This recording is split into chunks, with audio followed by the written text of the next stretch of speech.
when I was labeled bipolar, I read this book. I think he hit it. He did have a psychotic break. Uh, he called it bipolar waking up. He said it's the death of the ego going through these stages like a chrysalis. I think it is. He got out of Canada, United States and Canada because of. I think he went down to Brazil. I read his book. And he was talking about different therapies that got him through it. But he was talking about the ego dying. It's like an ego death when you come through it. Well, my perspective is bipolarity, and I had it. It was micronutrients, and I hope they don't cut me off. This is true. Micronutrients do cure it. Abram Hoffer, look him up, a medical doctor. He worked for me. That's all I'm going to say. Works for a lot of people. Maybe not everybody. So I don't think I'm getting out on a limb there about bipolarity. It works for me, and I don't take any medications. I never will. Well, personally, that's me. I've never found pharmaceutical drugs, to work for me. There's other people who have never found it. And I feel uh, micronutrition is good, my diet, and energy healing.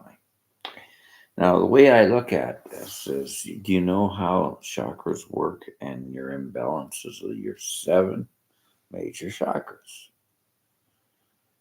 Or what goes out when we are creative? This higher chakra is starting to flow. I just think it's a imbalance of an emotional imbalance.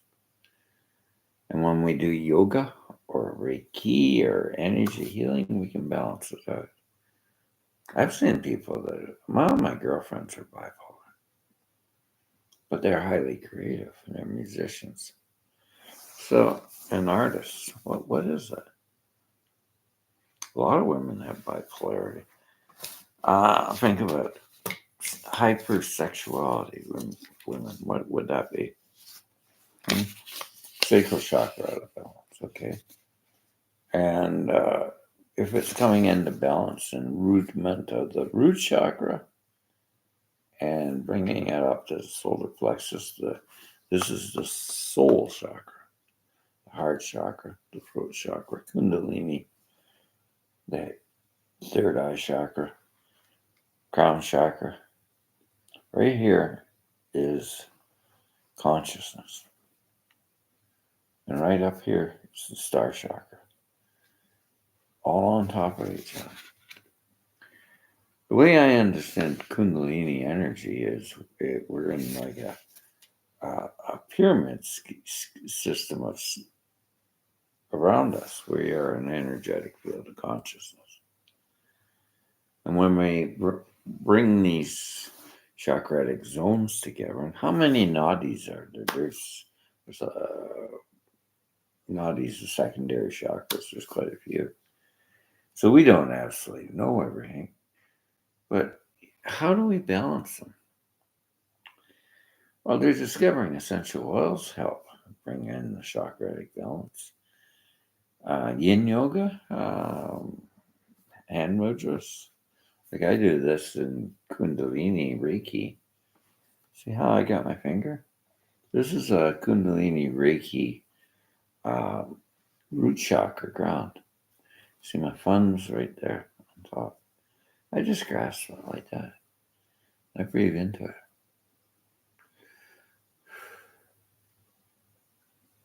And then the other one is very simple. Kundalini Reiki, when we're into it, it's like that. And it's only 30 seconds. And that practically balances your whole chakra system. If you look at the other Reiki systems, there's symbolisms that will unite the chakratic zones. And we do Reiki often. So when I go to bed, I charge up my Reiki kit. It's a crystal 7 chakra kit, and I charge them with gold Reiki or Kundalini, and I do a charge, and I put them on parts of my body, and I 20 minutes, yeah, it's quite a bit of a charge there. So I ground myself with rough work. And I was right out of balance. Throat chakra, talking too much. So we balance it. Yeah, that's just a chakra imbalance. We tend to label that as bipolar. We tend to label it as bipolar. It's manic. No, it's an imbalance of the chakras as far as I'm concerned. I'm talking about as an energy psychologist. It's the chakratic zones. We can't see the chakras, but we can't see the wire going to the energy to the router from my Wi-Fi. You can't see it. Doesn't mean it doesn't exist. Yeah, and meridian zones, the Chinese. Well, that could be balanced. The chi, the energy. I find balance with the energy centers is a practice. Now, it took a lot of years to get balanced. Took a lot of years. It's not easy. You might. I think medication should be just a temporary phase of the program, not continuous. It doesn't seem to cure the system. Dr. Abram Hoffer saw Michelle Kidman, and she's in a video. They found her on the streets, homeless. Yeah, by hilarity. Lois Lane, a Superman, played with Christopher Reed, and he said, "Look at this. She's got micronutritional balance. What do they call it? Molecular biology." And he worked on this for years. He was a psychiatrist. He said, "This is good because it cures the thing. It's good for the economy. She's back to work as an actress." I think if we can find a cure for things, that's what medicine's about. Don't you agree? No, I'm not going to get into saying it's absolute, but I think it worked for me. It works for a lot of people. Look up True Hope and read the True Hope story. It worked for me. And the amazing thing is they're following the letter of the law. They didn't say get off the medication. They asked if I would like to get off. Ask me, because that's ethical. And I said yes. And I got off. They sent me to the health food store and got some therapies from the health food store to pull me off of those. I was on 28 pills. So what happened to me? I was driving taxi, and I think I burned out. I think that's what happened. Jobs will take us down. Throw our chakratic zones up. Well, another thing I explored was the relationship to, excuse me, I'm wandering around. The relationship to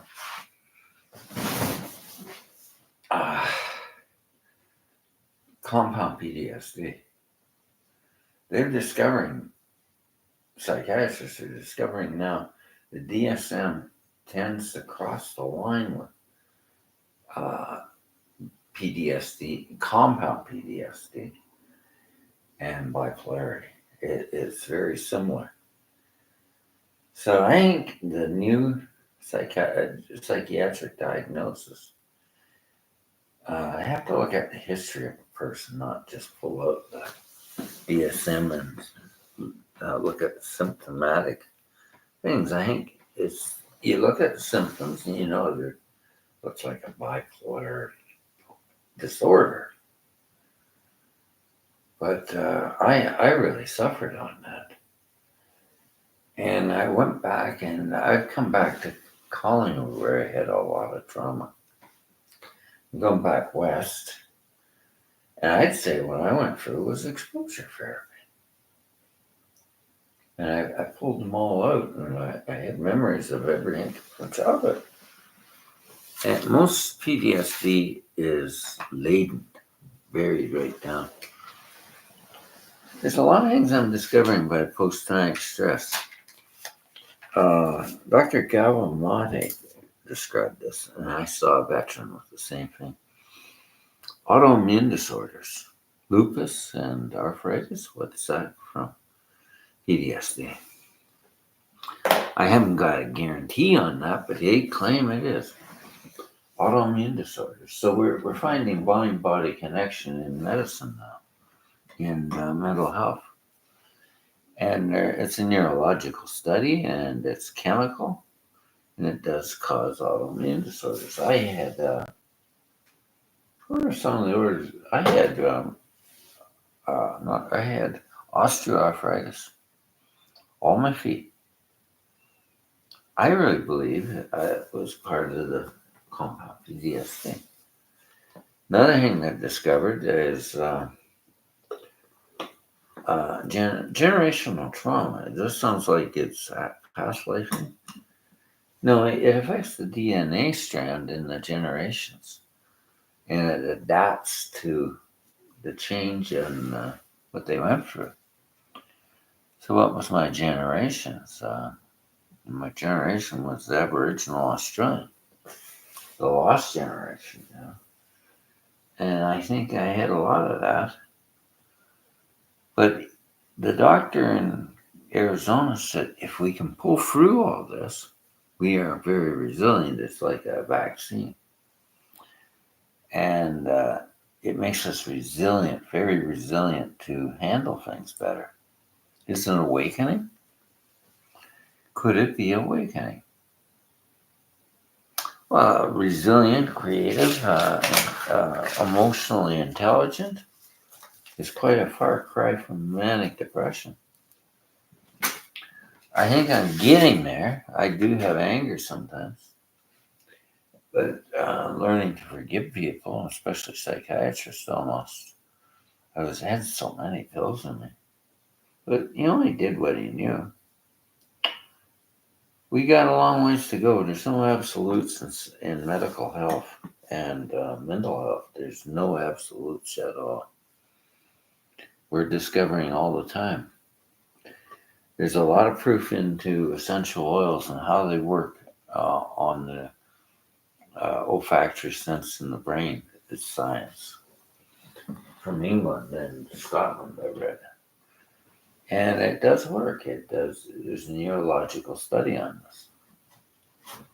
Even the energy healing, they say it doesn't work. There is some studies and scientific facts that they can see the patterns of energy around healers and how they affect. Now, what I do with energy healing is I get you to fill out a form, and you see the results. And you have to measure it to something so you know that it is working. It's very subtle sometimes. How many treatments? Well, it's subjective to the person. And we fill out a form and we go through it. And, you know, if you're feeling good, what's wrong with it? Reiki or energy healing does no harm. Does no harm. I think things get a little harmful when we don't cut off the cords of the treatment, and there's practical things we have to follow as energy healers. But I've heard some energy healers just don't resonate with me. She was from England. She said, I don't put my hands over my eyes for Reiki. Why? Well, damage the eyes, it doesn't. I've never found that. I got glaucoma. I've been doing it for 12 years. I'm not going to make any medical claims, but I'm going to tell you my personal story. I don't have glaucoma. My pressures are normal. I've had them tested. Now, I don't want to make, I haven't, there's no scientific data, so I can't make claims on it. But it's interesting. When I became a Reiki master in 2016, I had bladder infections every 2 months. They were just coming back, and I was on these high antibiotics. And I had the attunements, and I never had a bladder infection after that. Actually, the doctors, every time I get tested, they say, "You're boring, Greg." What do you mean boring? Your blood sugars are perfect. We don't understand that. Well, it's energy, huh? We don't understand that. Well, you're learning. You're boring. Everything's perfect. We took your test you for COVID, no COVID. I had a little bit of high blood pressure. Well, I had a lot of high blood pressure because of trauma from abandonment. So I learned, and also I'm going to agree with this. Narcissistic abuse is damaging to people that are sensitive, emotionally and neurologically in some senses. And energy healing tends to affect that.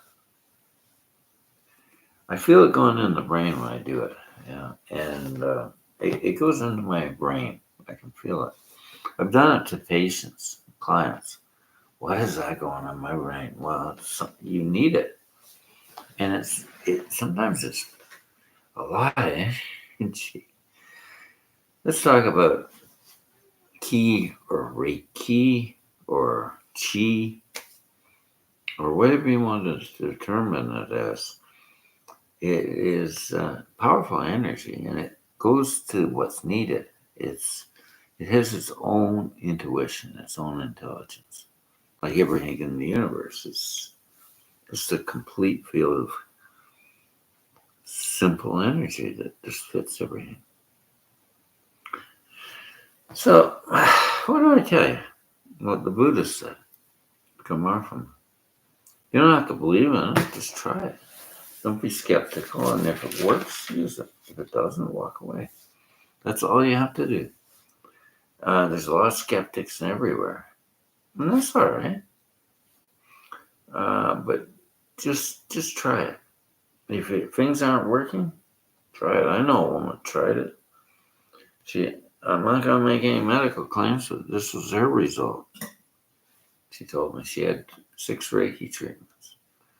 She was having breast cancer, and she had her breasts removed, hysterectomy, everything removed.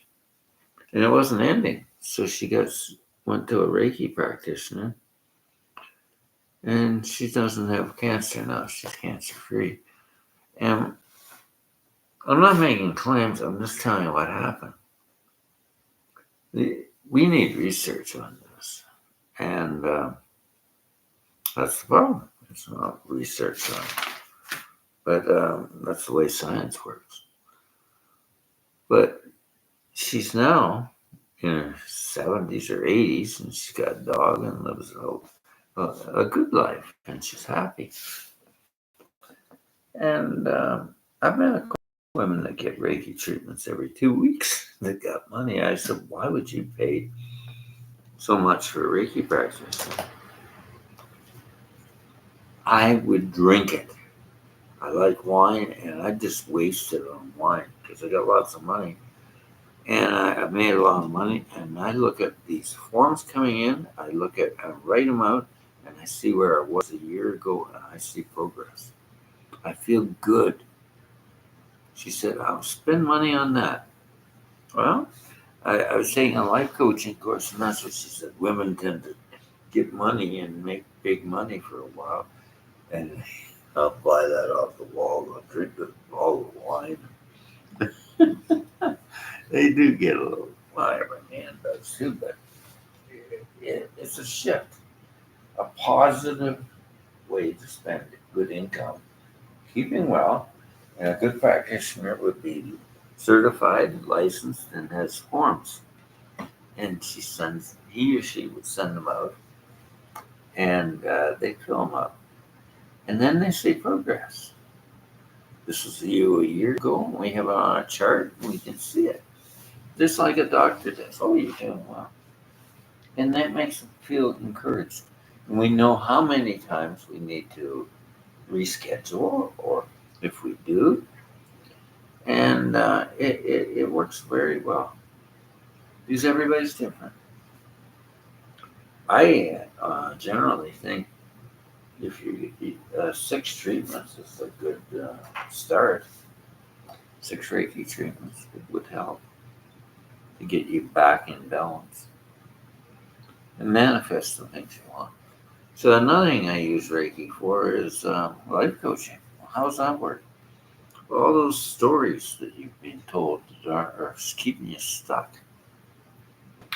I use Kruna Reiki, and it changes your thought patterns on the way you're programmed as a child. I'm not saying it's wrong, but it doesn't serve you anymore. And it's holding you back from making money. So that's another method. And it clears a lot of trauma. It can clear trauma. Madame Lakata knew that the trauma was going into the spleen, the liver, and we do it quite regularly. Like I had to do it. I had so much PTSD and years of emotional trauma and things happening. I'm a highly sensitive person. Everybody's different. So there's a lot of us. The psychiatrist that studied empathic people, she writes me, she says about 30% of the people are empathic or sensitive. I know people are psychic. Sitting in the bar the other day, and he hit my birthday right on the top. What is that? It's intuition. He just hit it, bang. The date and everything. I get that a lot, and I think if we all are empathic, we're just discovering. And we open up, and we can't. There was this a parapsychologist, Toronto. He just read my book. Never did, but he says just read my book and don't argue with me. Parapsychology, different field.